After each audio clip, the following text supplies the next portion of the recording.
Fala, descomplicados! Hoje é domingo, dia 16 de junho de 2019. Estamos aí começando com o panorama de abertura para a semana do mercado de Forex. A semaninha passada foi uma semana bem tranquila, semana sem muitas emoções. Espero que essa semana seja assim também. Então, desejo uma excelente semana para todos. E eu quero já começar aqui dando uma passada nos dados semanais que nós temos. Quero dar uma ver que a gente tem de importante aí para a gente ficar atento. Então vamos lá. Hoje à noite, sem muitas emoções, poucos, poucos dados hoje que não tem muita relevância, a maioria é um touro. Vamos ver para segunda-feira. A gente tem segunda-feira também tá bem tranquila, tá? Tem talvez aí. Não, até que tá tranquila mesmo. Vamos para terça. Terça-feira tem o IPP da Alemanha, muito importante para o euro. O IPP mensal de maio. Isso às 3h30. 6 horas da manhã tem a percepção econômica do ZIL da Alemanha de junho. Isso é importante. E tem o IPC anual do euro. Isso 6 horas da manhã. Isso da terça-feira. 9h30 tem as licenças de construção do mês de maio para os Estados Unidos. E 11 horas tem um discurso do governo de Carney, governo aí da Inglaterra, às 11 horas. E 11 horas tem um discurso do Draghi, presidente do BCE, lá no caso então para a Europa, né? Vamos continuar. Tem alguns dadozinhos. Que esses horários, pessoal, podem alterar, tá? Isso não é fixo porque a Invest lança esses horários, porém pode ser que tenha alguma alteração nos países. Então vamos ficar atentos, não vamos deixar de passar não. Então o IPC anual de maio, às 5h30, isso na quinta-feira. Esse IPC anual. Peraí, que eu me perdi um pouquinho. Esse IPC anual é da Inglaterra. Não falei o país, então fica difícil saber, né? E tem o IPC núcleo do Canadá, às 9h30, isso na quinta também. 11h30 tem estoque de petróleo bruto dos Estados Unidos. E tem declaração do FONC e taxa-alvo de fundos do Fed, projeções econômicas do FONC, coletivas de imprensa do FONC, de 15 às 15h30, tudo na quinta-feira para os Estados Unidos. Então, quinta-feira à tarde muito agitada aí para os Estados Unidos. Às 15 para as 8, também da quinta, tem o PIB trimestral da Nova Zelândia, para quem trabalha com os pares do dólar neozelandês.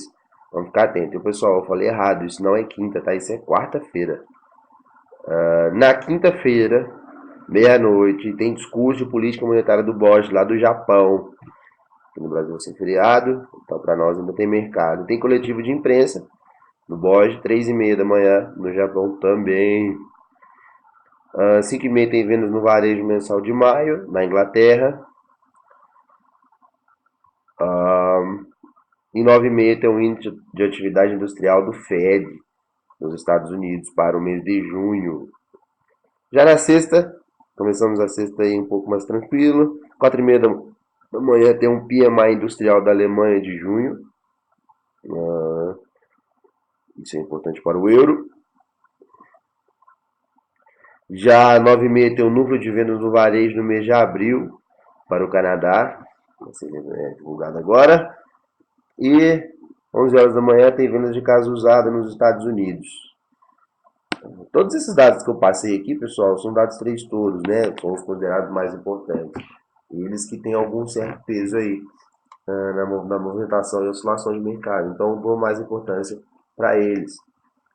Então, por isso que eu não fico citando todos os dados, senão a gente gastar aí 20, 30 minutos de vídeo só para isso. Vamos então agora falar um pouquinho do mercado. Eu estou aqui com o euro-dólar, quero começar falando dele. Semana o euro-dólar deu algumas boas entradas e ele agora chega numa região importante no mercado. Eu já estou gravando esse vídeo aqui, então o mercado já abriu, tá?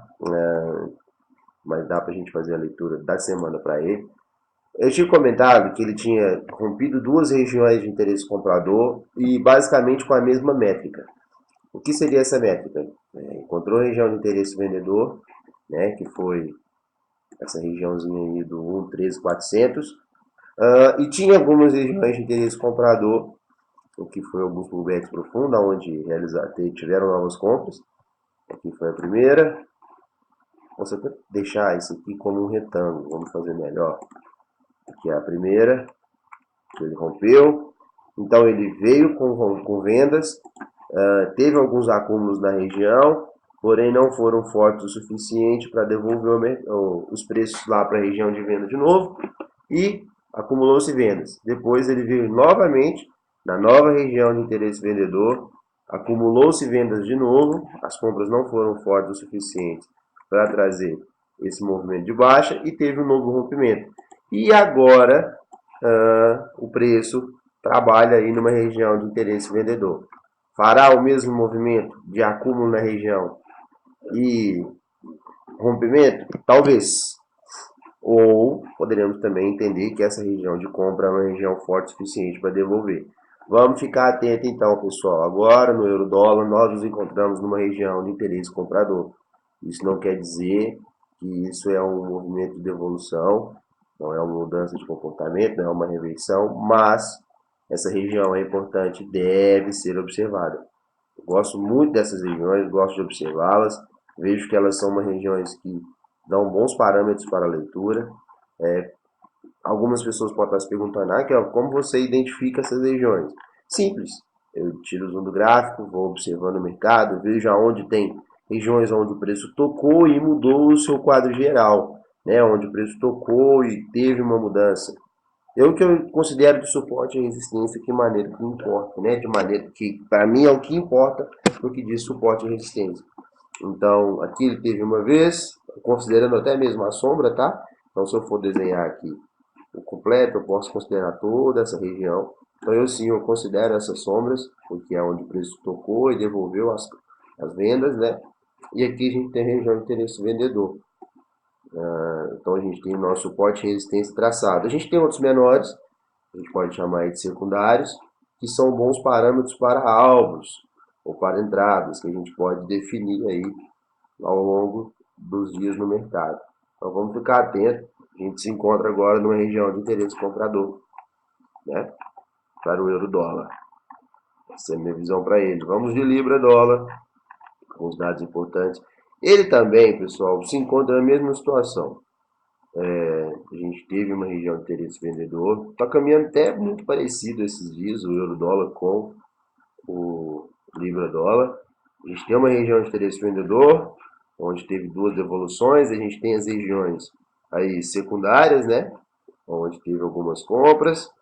Fracas não foram fortes, foram fracas, mas elas podem sim ser observadas. A gente também tem regiões de novas vendas. Vou deixar essas duas traçadas.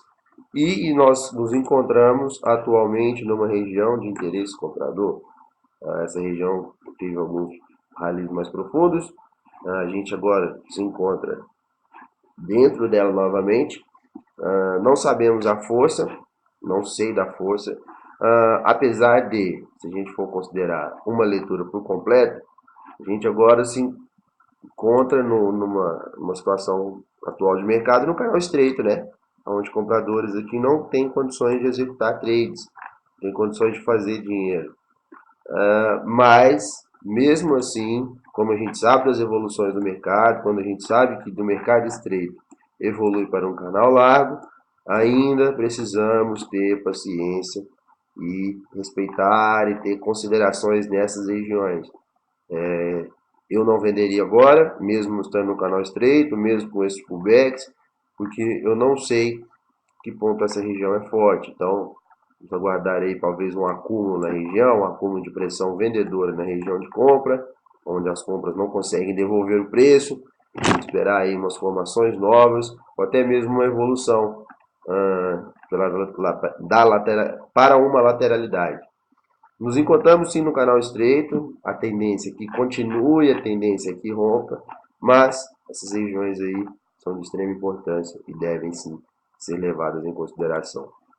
O SDJPY, que essa semana foi lateral para lá, lateral para cá, e ele já vem fazendo isso Desde o dia 3 de junho, estamos em um zoneamento de concordância de preço.